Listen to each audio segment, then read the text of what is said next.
नमस्कार दोस्तों। पहले टेस्ट के तीसरे दिन भारत और दक्षिण अफ्रीका की तूफानी हाइलाइट्स में आपका स्वागत है। ईडन गार्डन्स की पिच आज पूरी तरह राक्षस बन चुकी थी। दरारें इतनी खुली थीं कि हर गेंद पर धूल उड़ रही थी।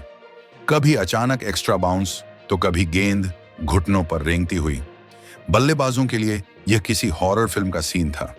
सुबह सुबह सूरज की पहली किरणें स्टेडियम पर पड़ी, तिरंगे लहराए, दर्शक अपनी सीटों पर जमा और डेल स्टेन द्वारा बजाई गई घंटी की आवाज से पूरा मैदान गूंज उठा। खेल की शुरुआत अक्षर पटेल ने की। पिच पर क्रैक्स और ज्यादा खुलने लगे थे और स्पिन गेंदबाज बल्लेबाजों पर पूरी तरह हावी थे। दक्षिण अफ्रीका ने अपनी दूसरी पारी 93 रन 7 विकेट से आगे बढ़ाई। क्रीज पर टेम्बा बावुमा और कॉर्बिन बॉश थे।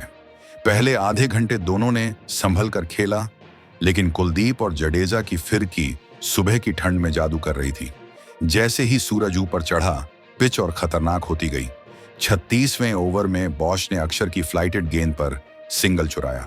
चौथी गेंद पर तेज अपील हुई, लेकिन अंदरूनी किनारे की वजह से नॉट आउट दिया गया।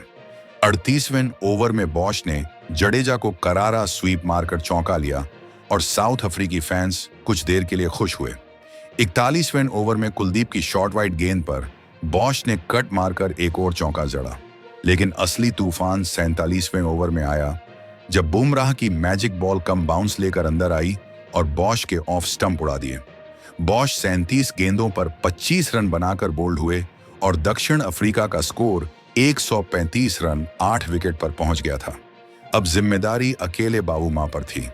49वें ओवर में बुमराह की गेंद उनके बल्ले का किनारा लेकर बाउंड्री तक गई और इसी के साथ बावुमा ने अपने टेस्ट करियर की 26वीं 50 पूरी की और मैच की पहली हाफ सेंचुरी। लेकिन भारतीय गेंदबाजों का दबदबा यहीं नहीं रुका।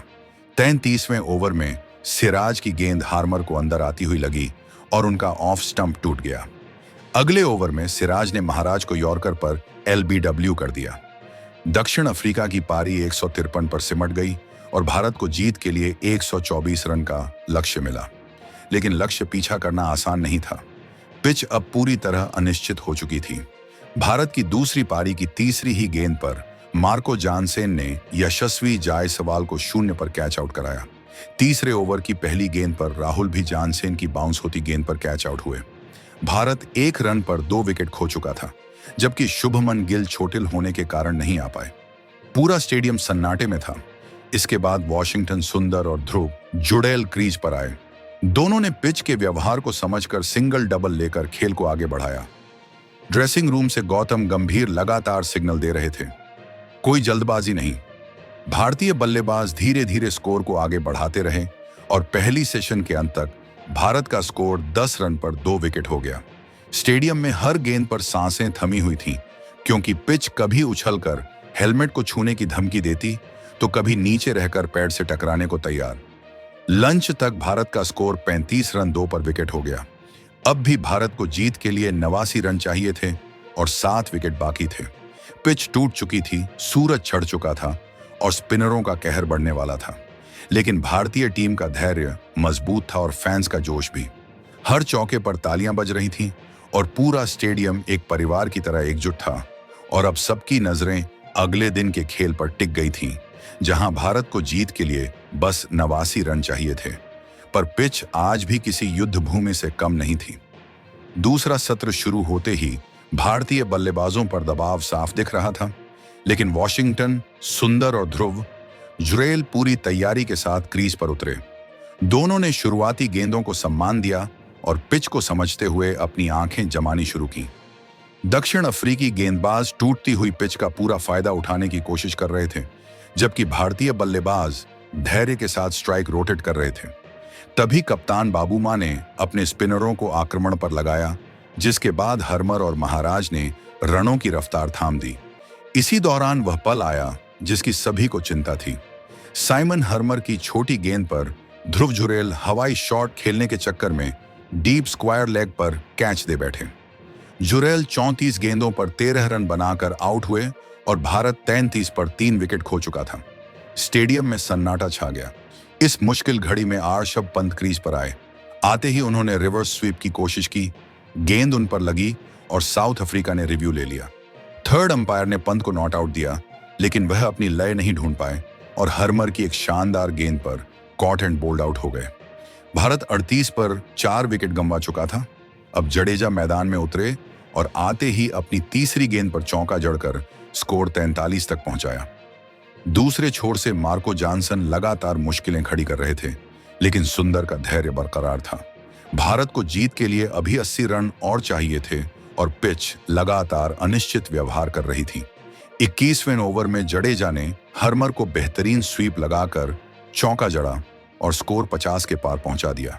लेकिन 4 विकेट गिरना टीम के लिए बड़ी चिंता थी।